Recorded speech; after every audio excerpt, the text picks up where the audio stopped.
the floor where they drop like bombs. Faceless voices running all the cons. Digital whispers in the binary night. No light, no face, pure sound, no sight. Stories unfold in the dark unscrolled. Echoes of silence, secrets untold. Waves crash loud in this audio cave. No mic, no fame, just the sound we crave. Tune and turn up, let the silence break.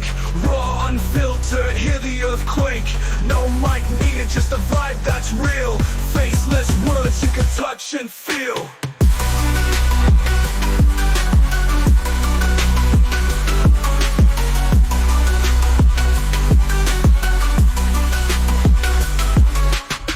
In shadows, voices untamed. No need for spotlight, no claim to fame. Just a beat of life in a stream of thought. Every word a punchline, no need to be taught. Just listen close, no visuals needed. Raw conversation, unprocessed, unseated. Feel the pulse in every sentence said. No distractions, just thoughts in your head. Whispers of the streets, rumbling through. Faceless yet vivid, a world in view. No mic, just souls, connecting in flow.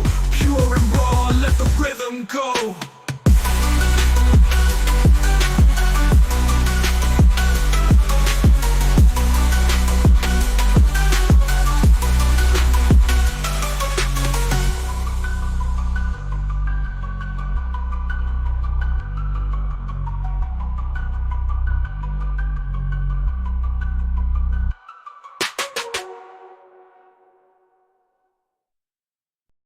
Look round the world, contemplate the whole and every part of it, you will find it to be nothing but one great machine, subdivided into an infinite number of lesser machines, which again admit of subdivisions to a degree beyond what human senses and faculties can trace and explain.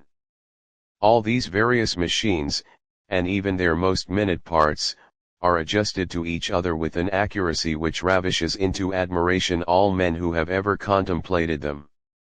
The curious adapting of means to ends, throughout all nature, resembles exactly, though it much exceeds, the productions of human contrivance, of human design, thought, wisdom, and intelligence.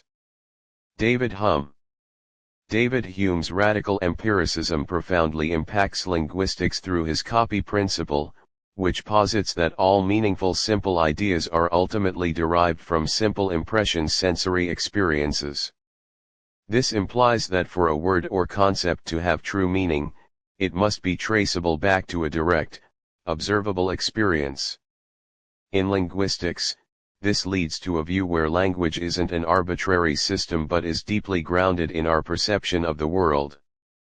David Hume was born David Hume on May 7, 1711 April 26, Old Style, in Edinburgh, Scotland, to a moderately wealthy family. His father, Joseph Hume, a lawyer, passed away when Hume was just 2 years old, leaving him, an elder brother, and a sister to be raised by their mother, Catherine Falconer.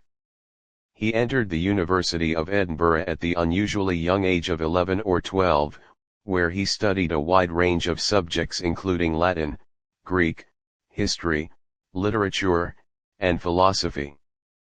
Despite his family's wish for him to pursue a career in law, Hume developed a strong aversion to it, feeling an insurmountable aversion to everything but the pursuits of philosophy and general learning. His intense dedication to scholarly pursuits led him to a nervous breakdown around 1729. After a brief and unsuccessful attempt at a career in commerce in Bristol, he moved to La Flèche, France, in 1734, where he spent 3 years writing his monumental work, A Treatise of Human Nature, published anonymously in 1739 to 1740, which initially received a lukewarm reception. Following the rather disappointing initial reception of A Treatise of Human Nature published 1739 to 1740, David Hume turned his attention to writing more accessible and popular works.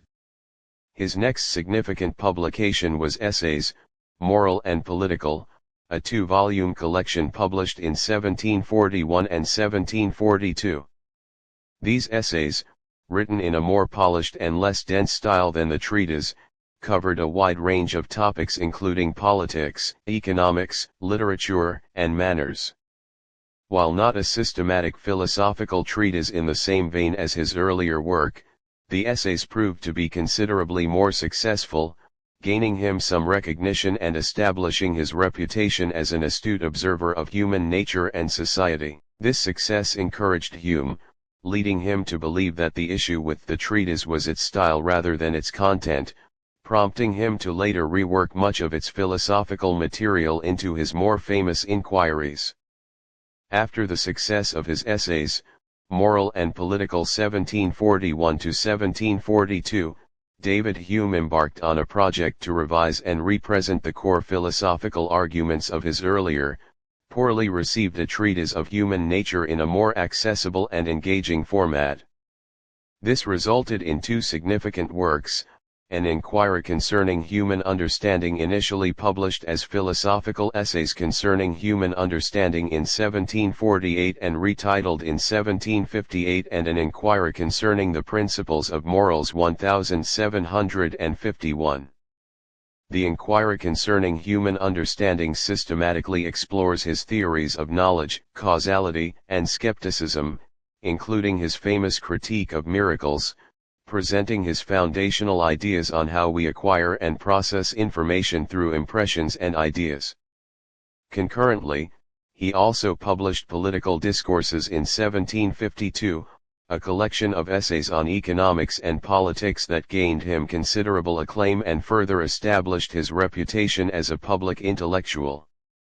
These inquiries became the definitive statements of his philosophy for his contemporaries and continue to be widely studied today as the most mature expressions of his epistemological and ethical views, while the Political Discourses showcased his broad intellectual interests and practical insights into societal organization. Following the inquiries and Political Discourses, David Hume embarked on his most financially successful and widely read work during his lifetime, The History of England. This monumental undertaking was published in 6 volumes over an 8-year period, from 1754 to 1762. Despite its eventual popularity, its publication was somewhat fragmented. Hume initially published the modern portions first, covering the reigns of James I and Charles I 1754, followed by the Commonwealth and the reigns of Charles II and James II 1757, before working backwards through the Tudor period 1759 and finally completing the history from the invasion of Julius Caesar to the accession of Henry VII 1762. This comprehensive narrative, spanning nearly 1,800 years, established Hume's reputation as a leading historian of his age, though it also drew criticism for its perceived bias, particularly its sympathetic portrayal of the Stuarts and its skepticism towards certain historical figures and religious claims. Nevertheless, The History of England became a bestseller and provided Hume with the financial independence he had long desired. However, one of his most important philosophical contributions, the Dialogues Concerning Natural Religion, was deliberately withheld from publication during his lifetime due to its highly controversial nature and the strong likelihood of public outcry and accusations of atheism. Written primarily in the 1750s, but continually revised until his death, the Dialogues is a profound and nuanced examination of the arguments for the existence and nature of God, presented as a conversation among 3 characters with differing viewpoints: Cleanthes a deist, Philo a philosophical skeptic, often seen as representing Hume's own views, and Endymion a theological conservative. Hume famously entrusted the manuscript to his nephew, David Hume the Younger, with instructions for its posthumous publication, which finally occurred in 1779, 3 years after Hume's death. This work remains a cornerstone of philosophy of religion and is widely regarded as one of the most powerful critiques of traditional theological arguments. His final work to be considered, in terms of its deliberate creation and preparation for public consumption, is his very brief autobiography, My Own Life. Written in April 1776, just a few months before his death in August of that year, this short piece offers a concise and remarkably dispassionate summary of his life and literary career. It primarily serves as a final statement, reflecting on his character, his literary achievements and disappointments, like the initial reception of the treatise, and his philosophical temperament. Hume arranged for it to be published posthumously, which it was, appearing in 1777, often prefixed to editions of his essays and treatises on several subjects. While not a grand philosophical or historical volume, My Own Life is significant as Hume's self-portrait and a final, personal reflection from one of the Enlightenment's most important thinkers. David Hume passed away peacefully on August 25, 1776, at the age of 65, in his home city of Edinburgh, Scotland, due to an intestinal disorder that had afflicted him for some time. Despite his illness and approaching end, he maintained his characteristic good humor, wit, and philosophical composure, famously joking about making excuses to Charon, the ferryman of the dead. His calm and resolute demeanor in the face of death, widely attested by friends like Adam Smith and James Boswell, though Boswell was eager to see if he would recant his skepticism, became a testament to his consistent philosophical principles and lack of fear regarding the unknown. The late Mr. David Hume, in his posthumous works, places the powers of generation much above those of our boasted reason, and adds, that reason can only make a machine, as a clock or a ship, but the power of generation makes the maker of the machine. He concludes, that the world itself might have been generated, rather than created, that is, it might have been gradually produced from very small beginnings, increasing by the activity of its inherent principles, rather than by a sudden evolution of the whole by the almighty fiat. What a magnificent idea of the infinite power of the great architect! The cause of causes, parent of parents, ens intium. For if we may compare infinities, it would seem to require a greater infinity of power to cause the causes of effects, than to cause the effects themselves.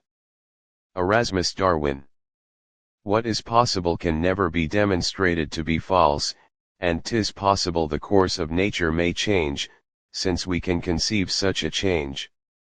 Nay, I will go farther, and assert, that he could not so much as prove by any probable arguments, that the future must be conformable to the past. All probable arguments are built on the supposition, that there is this conformity betwixt the future and the past, and therefore can never prove it. This conformity is a matter of fact, and if it must be proved, will admit of no proof but from experience. But our experience in the past can be a proof of nothing for the future, but upon a supposition, that there is a resemblance betwixt them. This therefore is a point, which can admit of no proof at all, and which we take for granted without any proof. David Hume. Notes. The Faculty of Advocates chose.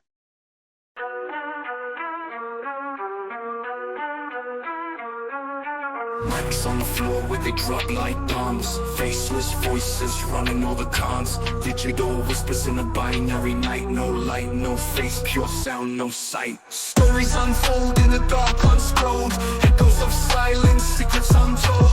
Waves crash loud in this audio cave. No light, no fame, just the sound we crave. Tune in, turn up, let the silence break. Raw, unfiltered, hear the earthquake. No mic needed, just the vibe that's real. Faceless words you can touch and feel.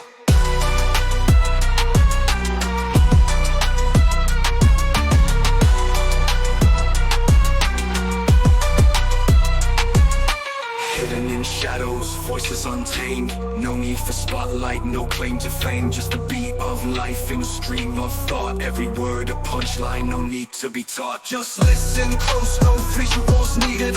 Raw conversation, unprocessed, unseated. Feel the pulse in every sentence said. No distraction. distractions, just thoughts in your head. Whispers of the streets, rumbling through. Faceless yet vivid, a world in view. No mic, just souls, connecting in flow. Pure and raw, let the rhythm go. Pure and raw.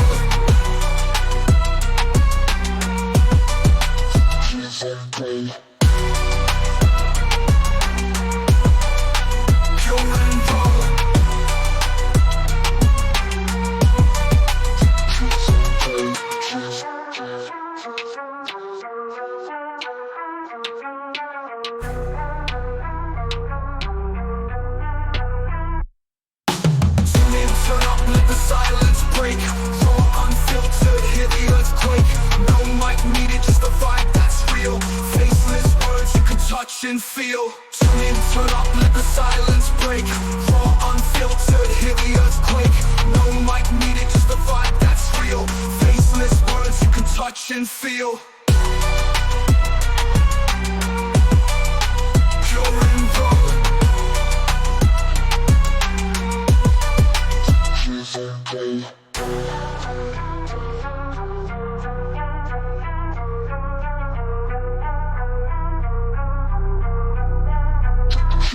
Okay.